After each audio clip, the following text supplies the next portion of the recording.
Welcome back to Hippie Bliss Travel. Today, Leavenworth, Washington.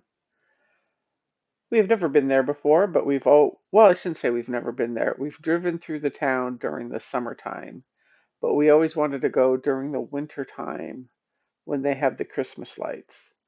So that's why we're heading this weekend. It's our anniversary of our first date, which is easy to remember because it turns out to be Groundhog Day. So as we're heading up, we noticed like a week before the weather report starts coming out and their winter storm warnings, winter storm watches, possible ice in Portland. So, we decide Saturday night we're looking at how the roads are. We could either go out east on I-84 to Biggs, which is where we're crossing, or we could have gone up I-5 headed towards Seattle and then going Snoqualmie Pass or going to I think it's north of Seattle, and then it's Stevens Pass, if I remember right. But this seemed to have the better roads, the less icy roads, less snowy roads.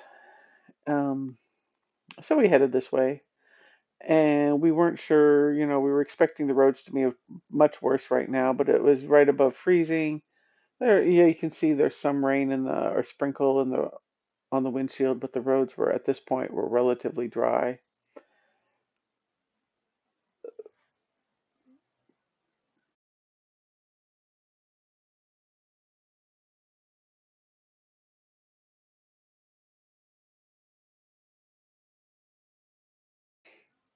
In this part of Washington, you can see there's quite a few windmills. Also on the Oregon side, right through here, same part of along the I-84 corridor. The windmills. Lots of trucks use this because basically we're heading towards Yakima at this point. And then we'll hop on I-90 for a few miles and get off, and then continue north to Leavenworth.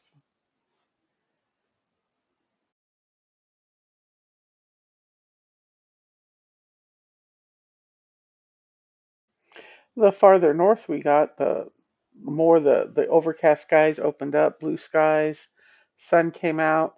Yes, you can notice more snow on the side of the road, but the roads at this point were completely dry. There was no issues of, you know, winter storm driving.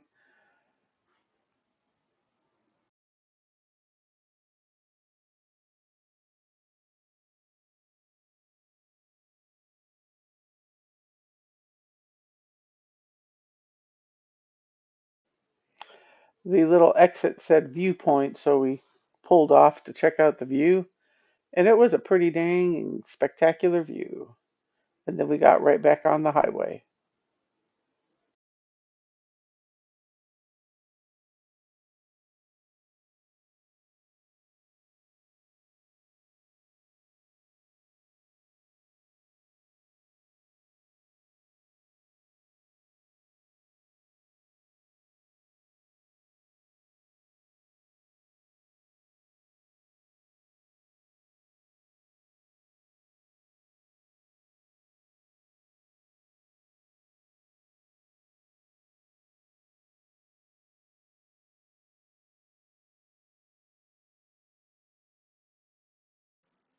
And then at one point, as we started getting, 50 miles, 50, 60 miles from Leavenworth, the overcast skies creeped back in as the more snow again on the road. And they were expecting a winter storm pretty much at any time. So as you come up to this intersection, you see the snowplow and the snowplow with, I'm assuming, salt or sand on the way. That was the first of three plows we saw already positioned on the side of the road, and the storm hadn't even hit yet. It was going to hit probably, any time. So we were at that point, we weren't sure how much snow they were going to get, but they were expecting a decent storm. So we were kind of trying to get there before the storm hit, which we did make it. But yeah, this is, I think we're on Blewett Pass is where we are at this point. And yeah, it pretty much, a lot of snow all the way to Leavenworth from this point on. But again, since it hadn't stormed in a few days, the roads were in excellent condition right at this moment.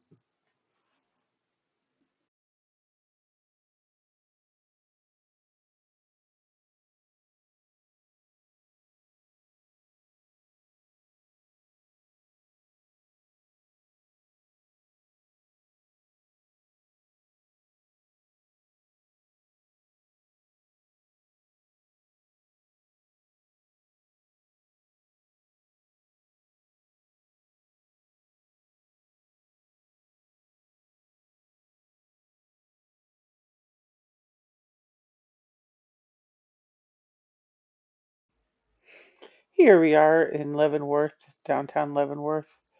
The town itself, right downtown area, is not super huge, but it is several blocks.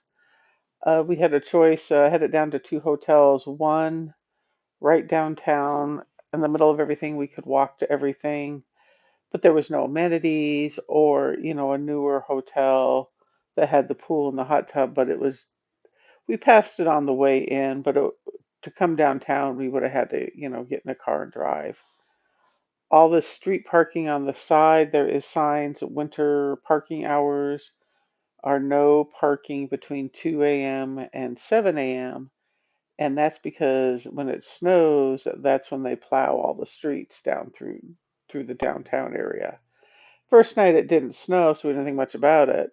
Second night it did snow, and well, you'll see probably in the next video. But yeah, this is right downtown. You pay for parking. Um,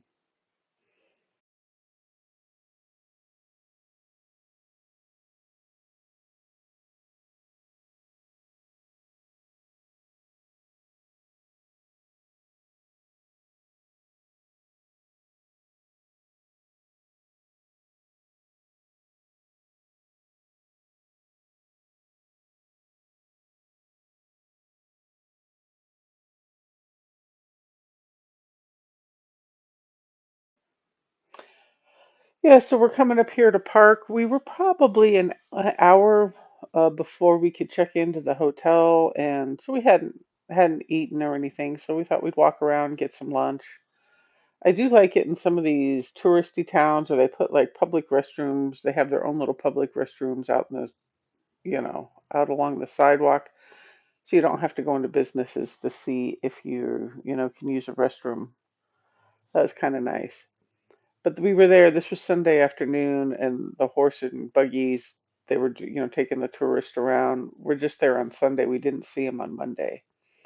But yeah, this is just walking around the town. Some of parts of the streets were closed to pedestrians only. Um, but there was lots of sidewalks, and they were relatively clear. And I like some of the artwork around the town.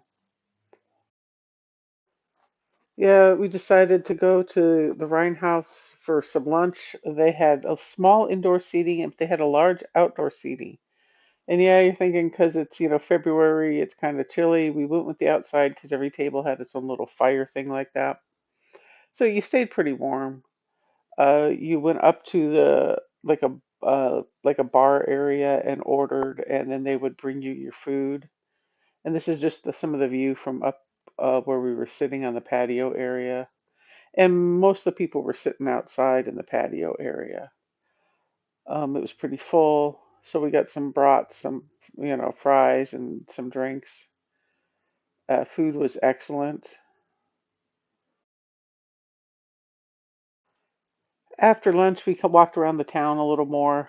Like downtown, at half hour, you pretty much walk through the whole town, the whole downtown area.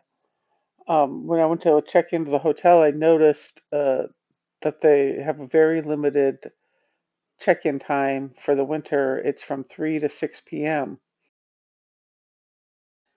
They did have a late check-in process if you didn't make it by 6, and they also locked the front door to the hotel, so you get a room key and a front door key. So we have just checked into our room.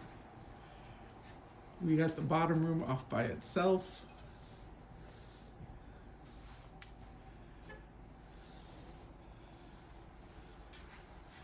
There's our door. Here is the bed, and it is the Scandinavian style bedding, she said. The lady who checked us in actually walked me down to the room and showed me the room. The bedding are these quilts are there's no top sheet. There is a top sheet in there if we really need one. She goes, but these are folded into thirds, and we each get our own because that's just the way the Scandinavians do it. And the bathroom. Again, we didn't know what to expect with the hotel. It exceeded our expectations. It was, listed as a Bavarian themed hotel, and everything from the ladies at the front desk and that served us breakfast were dressed Bavarian. The breakfast was Bavarian themed. Even this furniture had dates on it. Like the bed had 1778 on it, and I think the wardrobe had like 1852, if I remember right. And it wasn't till we checked out that I asked about the dates, and they were like, "Oh, those were the years that that furniture was made." And you like the bed is, we slept in a bed that is as old as our country. Kind of a unique perspective. This is the breakfast area. They had a Bavarian breakfast. This is the sweet table that had yogurt, coffee cake, granola, fruit. And then they had a savory table, which had the meat and cheese. They did hard boiled eggs, soft, medium, hard boiled. I got some medium boiled eggs, and they came out with these crocheted chicken cozies. They had a tea cozy on my hot water for my tea. Uh, the hotel was surprising. It was excellent. I would definitely stay there again. Thank you for watching Hippie Bliss Travel. This is a rest stop in Washington on the way to Leavenworth. It just had an incredible view. Thanks again for watching. Hope to see you next time. And if you watch to the end, give us a like and subscribe. Thank you.